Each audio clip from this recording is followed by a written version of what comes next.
Halo guys, balik lagi bareng gua Ali di channel Asokat Story. Di video kali ini gua akan membahas soal korupsi Pertamina nih, geng. Bagaimana kronologi singkatnya di sini gua akan membahas nih, geng. Dan gua juga akan membahas apa yang harus kita lakukan nih sebagai warga sipil nih, geng, agar Pertamina ini jerak. Gua agak sensor sedikit karena ya alasan tertentu lah, geng. Intinya kalian tahu lah ya kalau gua nyebut Pertamina. Menurut beberapa sumber nih, geng, Pertamina ini udah lama banget korupsi. Lu tahu dari kapan? Dari pertama kali didirikan. Gila kan, gua aja kaget loh. Tapi ini serius faktanya seperti ini, geng. Gila kan, dari pertama didirikan udah korupsi loh. Intinya kasus korupsi ini adalah kasus pencampuran atau pengoplosan, geng. Pengoplosan bahan bakar yang harusnya Pertamax itu murni, tetapi Pertamaxnya itu dicampur, geng, dioplos dengan Pertalite. Agar apa ya? Agar cuannya lebih banyak pastinya lah. Sederhananya seperti itu, gengs. Kalau gua rangkum secara singkat. Lalu siapa saja yang terlibat? Ada 7 orang nih, geng, atau 7 nama yang sementara diisukan atau diberitakan nih, geng. Kalian bisa lihat aja di samping kanan gua nih. Itu 7 namanya.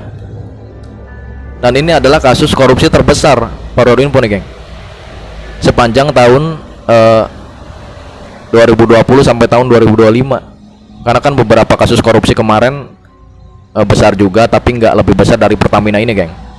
Ada kasus PT Timah tuh, PT Timah yang angkanya 300-an triliun, gengs. Jadi bedanya cukup jauh ya nggak? Ini kan 900 triliunan nih kalau Pertamina. Hampir 1 kuadriliun, gila. Nih HP-HP kayak gini udah nggak bisa nih ngitung hitungan sampai sebesar itu. Nah, sekarang kita lanjut ke pembahasan intinya. Lalu apa yang harus kita lakukan nih sebagai warga atau rakyat biasa gitu loh, geng, untuk membuat mereka itu jerak. Lu tahu kan mereka? Ya pastinya oknum-oknum Pertamina nih, atau koruptor-koruptor Pertamina lah pastinya. Yang pertama yang kita harus lakukan adalah jangan beli produk mereka, geng. Ini serius loh. Ya lu bayangin aja, misalkan kita nih yang jarang kemana-mana, kita mengeluarkan 5.000 rupiah nih setiap hari untuk mengisi bahan bakar di kendaraan kita lah ya. Ini gue ngomongin contoh sederhananya nih.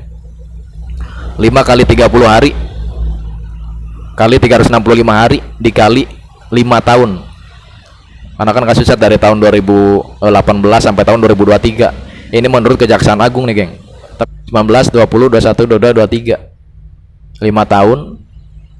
Yang 5.000 tadi, nominal 5.000 maksud gua. Nominal 5.000 kali 30 kali 365 hari kali 5. Totalnya adalah 9.100.000 sekian, geng. Itu kalau misalkan kita itu jarang kemana-mana.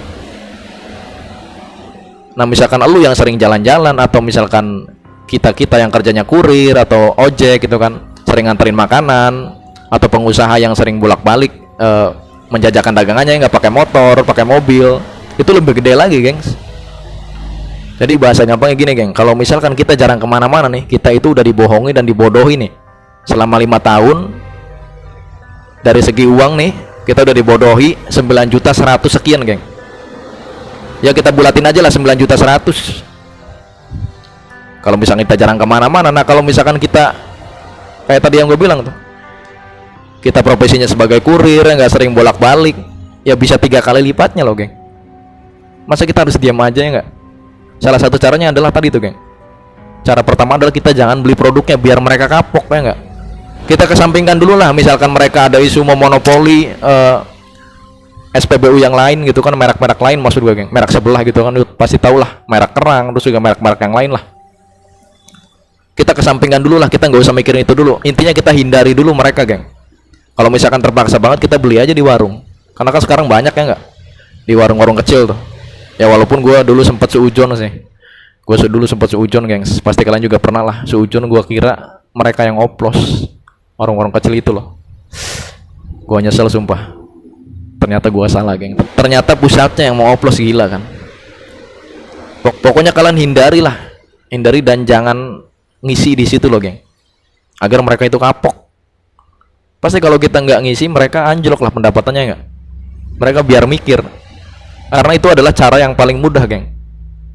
Jujur gue pribadi udah mendapatkan itu. Yang kedua adalah kita berikan sanksi sosial kepada keluarga mereka. Jadi kalau misalkan kita kenal sama anaknya yang udah ditangkap itu, yang udah korupsi triliunan itu, geng, kita kenal sama anaknya, sekolah di mana segala macam, kita diemin aja. Karena kalau kita nggak ngasih sanksi sosial kayak gitu, nggak ada yang ngasih, geng. Ya nggak? Apalagi di sini, setahu gue nggak ada deh, ya nggak?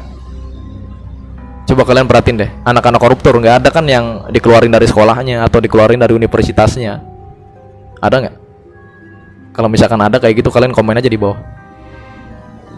Jika ada yang berpendapat kan mereka nggak tahu menau, kata. Mereka hanya anaknya koruptor yang nggak tahu ketika bapaknya korupsi. Ya nggak masalah. Karena kan mereka ikut menikmati hasilnya, dan itu sebagai efek jerah nantinya lah, ya nggak? Ya kan kita nggak tahu, misalkan kita nggak beri sanksi sosial nih, kita nggak diemin, kita nggak temenin, misalkan kita nggak kayak gitu loh, geng. Lo ngerti kan maksud gua misalkan kita tetap normal nih, kita tetap baik kepada anaknya, kita tetap care lah, kita tetap welcome. Kalau misalkan mereka jadi posisinya nanti kerja nih, posisinya sama kayak bapaknya tuh yang udah ditangkap tuh, menurut lu mereka bakal sama nggak kerjanya, kinerjanya tuh? Kemungkinan besar bakal sama, gengs. Apalagi di sini kebanyakan kasus koruptor itu kayak gitu, geng. Udah mendarah daging loh, turun temurun. Udah kayak apa ya?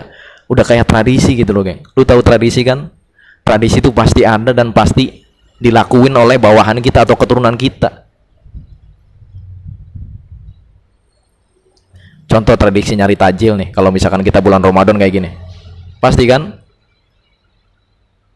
kita nyari takjil nih, tahun ini, tahun depan kita udah nikah, udah punya anak, mungkin kita udah malas lah keluar, ya nggak, karena udah ada yang masakin, istri segala macem. Tapi tetap aja ada yang nerusin itu, geng. Adek kita, ya nggak, anak kita pengen nyari takjil lagi, ponakan kita, ya sama kayak tadi tuh, korupsi itu. Bisa jadi anaknya koruptor ini nih, yang kelihatannya baik-baik aja sekarang ya nanti kan kita nggak tahu, ya nggak, bisa jadi dia lebih buas dari bapaknya 900 T, anaknya mungkin 3 kali lipatnya, apalagi ada inflasi. Mudah-mudahan video ini bermanfaat dan mudah-mudahan video ini memberikan impact nih, geng, bagi kalian yang mungkin merasa biasa-biasa aja, nggak, mungkin merasa biasa aja karena mikir ya udahlah ya, korupsi udah sering, udah biasa, terus juga mungkin itu bukan urusan kita. Salah besar, geng, kalau kalian mikir kayak gitu. Coba deh kalian pikirin, geng, sampai kapan kalian mau dibodoh-bodohi kayak gitu? Kalian udah dibodohi 9 juta loh, 9 juta 100. Gua ngambil hitungannya paling kecilnya aja lah. Apalagi kalian yang kerjaannya sering di kendaraan, geng. Kalian 3 kali lipat dari 9 juta itu loh.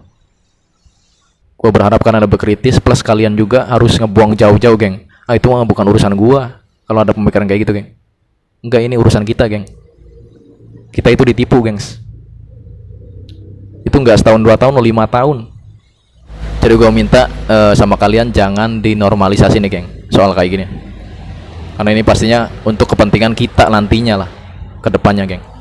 Terima kasih buat kalian sudah menyaksikan video gue ini dari menit pertama sampai akhir. Dan buat kalian suka dengan video gue, pasti udah klik tombol subscribe dan logo bel dari sampingnya gue Ali. Kita ketemu di video berikutnya.